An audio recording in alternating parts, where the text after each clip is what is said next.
Okay, ready? What's this one? Number 4 is the puns. We should have practiced Let's this more. practice. We're gonna have to do this really quick. We have powerful friends. You're gonna regret this.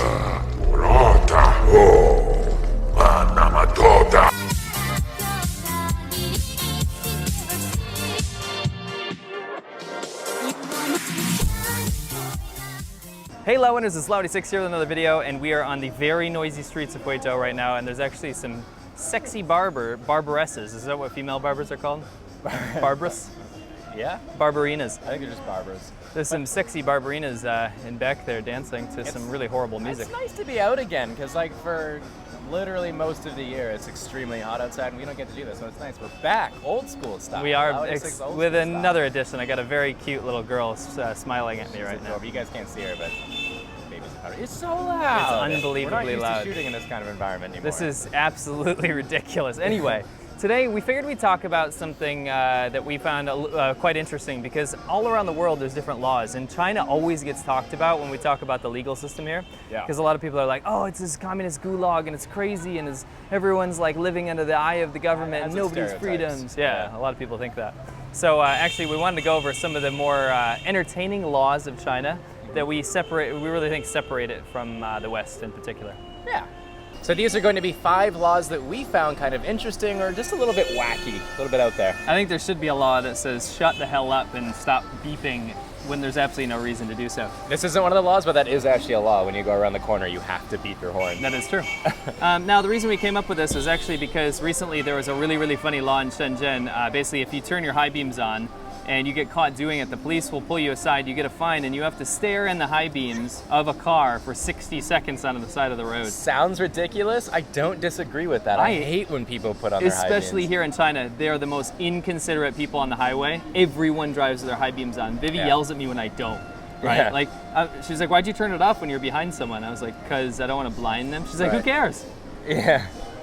God, I hate that woman. She's literally sitting right there.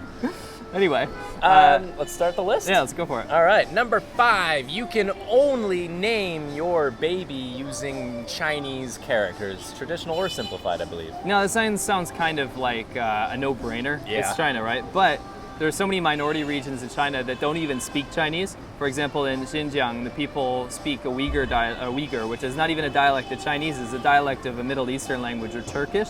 So their names are in Arabic. It has nothing to do with China. Right. So on their ID cards, they have their Arabic names. Yeah. Nowadays, you have to have a Chinese character name. So for them, it is a really, really big deal. Funny story about that, though. There was a guy in Zhengzhou, Henan, where I used to live, and he wanted to name his child at. Like the at symbol. Yeah, we're not talking about at a place. We're talking about, like, you know, at yahoo.com or something like that. They just wanted the character. Yeah, the government stepped in and stopped all the fun, fortunately enough for the child, but interesting law.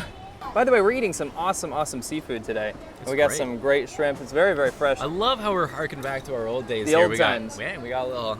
Yeah, I actually, before we hit number 4, I just want to show some real live naughty water. Yeah. We actually lost all the information because the guy just took the box. And all we know is it's Baijiu. Yeah. You're hearing to you. You're hearing to you in like 2 minutes. I can't stop looking at the barbresses. It's very strange. It's like to get customers in, they're dancing and singing and all that. Cheers, hearing to you. Cheers. Actually, funny story about names, actually, and this is a real story from me. This happened to me in China. I didn't have a Chinese name, but when I went to go do my Chinese driver's license exam. There he is. Oh. Yeah. Well done. I didn't speak Chinese, and they said, hey, you have to have a Chinese registered name. Okay. And I said, well, why can't I just use Matt? Yeah. I shouldn't say my real name. Why don't I just use Sea Milk, right? Yeah, why wouldn't you do that? Why wouldn't I just write Sea Milk? And the guy's like, no, I'm sorry, and the Chinese government says that you have to have Chinese characters for your name. So I had no idea. I was like, I don't even know any characters. Yeah. So, but I knew Wang. I knew the character Wang, so I was like, Wang. And he goes, okay, Wang, you're gonna be Wang Yong. Now, if you're Chinese, you're gonna be pissing your pants laughing right now because it is the most low class. It's like being called Cletus in English. I get laughed at everywhere I go. And until I leave China, that is my name here in China on my driver's license, Wang Yong. Don't call me that, I'll kill you. Number 4, actually puns are banned. What? Yeah. Ridiculous. What do you mean by that? Like, you can't, like, when you're walking down the street, you can't just say a pun to your friend? No. This is only in, like, advertisements and media. Oh, okay. I see. Yeah. you may as well book your next plane ticket home because you are the pun master. I do have quite a bit of a tendency Dad to go jokes for dad since jokes. this little one over here has been born. You've been just going off the, wall. Actually, China's had a long history of being kind of difficult to deal with puns. They're not really cool with them. Why did they ban it? It got sparked off after Xi Jinping, actually the leader of China, his name was kind of used as a fun kind of pun reference to smoking weed. Okay. So he freaked out and he's like, no more puns, basically, right? I don't even want to talk about this because, like you said, I am the pun master. I don't want to get punished. It's faster than the weed of light, you know what I mean? So China does have a long list of puns that you cannot use, but the good thing is they don't send foreigners to jail. It's not that harsh. They're just gonna send you off on the next flight on Pan Am Airlines. No. To be fair, I don't want to be deported because then we won't be a band of brothers anymore. You know what I'm saying? Baby, I'm so sorry. She's got a face on her. Well, you know what they say, one in the band is worth two in the bush. Oh, no. Right here, ladies and gents. Right here, all day long. All day long. Well, you know, if I'm on that airplane all by my lonesome, I'm going to be singing Sgt. Pepper Lonely Hearts Band Club. Oh, the Beatles, that's your favorite band, eh? I think I heard that on Rock Band 3. This is bad. Oh my God, the cringe hurts so bad that I need a Band-Aid.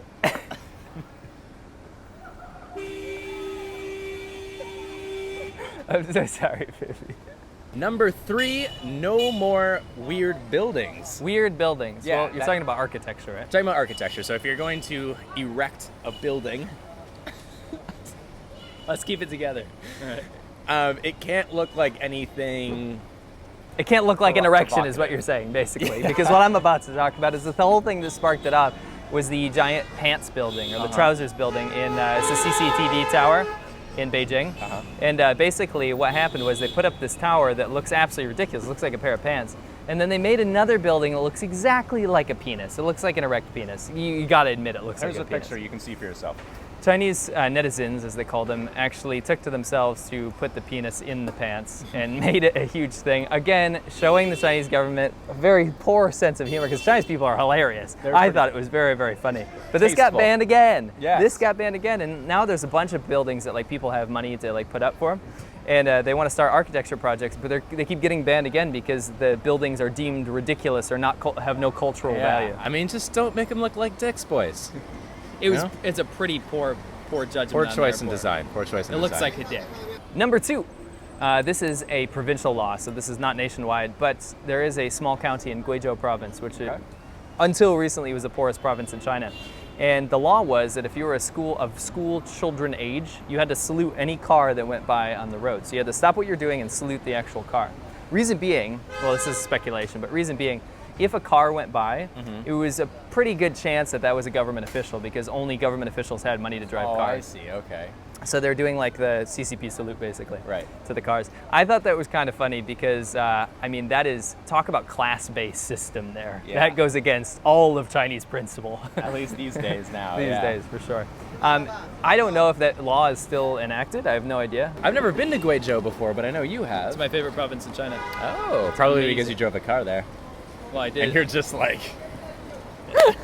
I remember that because I knew about that law. When I was driving through some of these villages, I was like, where's my salute? Yeah.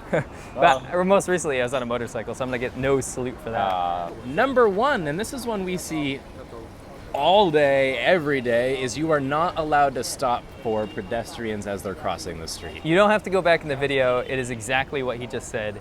You are not allowed to stop for pedestrians. No, okay. Even at like pedestrian crosswalks. Right. So let's say I have a red light. Of course I'm not supposed to drive, right? But as soon as that light goes green, if there are pedestrians crossing, under Chinese law, I am actually forced to continue driving, even if there's people walking across the road. Yeah. But the weird thing is it's illegal to hit those people. So, I mean, if the officer pulls you over, it's kind of like, well, I kind of had to run your child over. I'm sorry, officer. I mean, I don't know. Very strange kind of law. Then again, we covered this in our What's Up with Driving series. Chinese people can't drive even with or without the laws, so... I'm going to leave this up to you guys. If you would rather pay the 5 kwai fine and get a stern talking to from the police officer, that's under $1, by the way, for actually stopping for the pedestrians, or paying the millions of RMB that you might have to to actually run over the kids crossing the street. You weigh it out yourself, Laowinners. Yeah. Speaking of traffic. Yeah. Speaking of cars and things like that. Okay. I believe that we have another challenge and punishment lined up. I would love to do another challenge with you because I'm getting a little bit upset for you. I mean, Yeah. it's kind of bullshit that you keep losing. And this is a challenge where I think nobody has a clear advantage. Here's how it's going to work. Traffic is pretty crazy in China. It just is. There's a lot of cars on the road. So I think what we're going to do is we're going to have a starting point and an end point, and the most traffic dense part of the day, and At we'll rush race hour. at rush hour. Good word. I don't know why that didn't go in here. And basically, we're going to try and race from point A to B in traffic, and the first person there wins and has to face the punishment. What is the punishment? My idea, nobody knows this area, but Zhongkai is an area that's famous for traffic accidents. It's absolutely insane there. We're going to start from that toll booth and then race to our office, okay? So we'll have an ending point there. I'm going to run the camera there to actually capture us. to the studio. To the studio, and we're going to see who wins. Now, again, this is going to be in hardcore rush hour traffic on our motorcycles. We'll have the GoPro set up, and we're going to drive like locals, okay? Warning, we're going to drive like locals. We're going to drive like local Chinese people, and we'll see who gets there first. Now, the punishment is I thought that... Now the punishment is because so many people, especially Chinese people, in the comments section of our driving video, they were like, wow, you keep breaking all the traffic laws. Meanwhile, everyone else is breaking the traffic laws around us. We got a lot of hate for that video, didn't we? We are going to stick by our guns and say to everyone, all the Laowinners out there, if you're going to drive in China, you better drive like a local because you're absolutely not going to stay alive if you follow the laws. If you drive legally, it is more dangerous than driving illegally, and that's sad, but I mean, it's just the way things work here. So, the punishment is that one of us on our motorcycles is going to have to follow the exact laws that the Chinese government has enacted. So we're going to study up.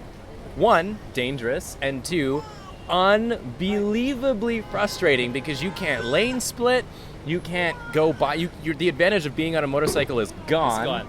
And so you're going to be a car, basically, a legal car, but a motorcycle. Honestly, we're not doing it justice by like explaining it. It's gonna... the most frustrating thing. Trust me, it'll be entertaining. Believe me. Now, of course, I have to wish you the best, and may the luck of the Irish smile upon you, because you need to win. May the luck of the Irish smile upon you, because I've lost, 2-3 times now? Yeah, and guess what? You have a 250, and I only have a 125cc motorcycle. There's advantages and disadvantages to that, and we'll talk about it in the next video. But stay tuned, it's going to be a good one. Thank you guys so much for watching. And thank you for my wife not killing me from across the table with her evil glare, because I actually survived that horrible torture. And I will catch you guys on the next one. Like, comment, and subscribe.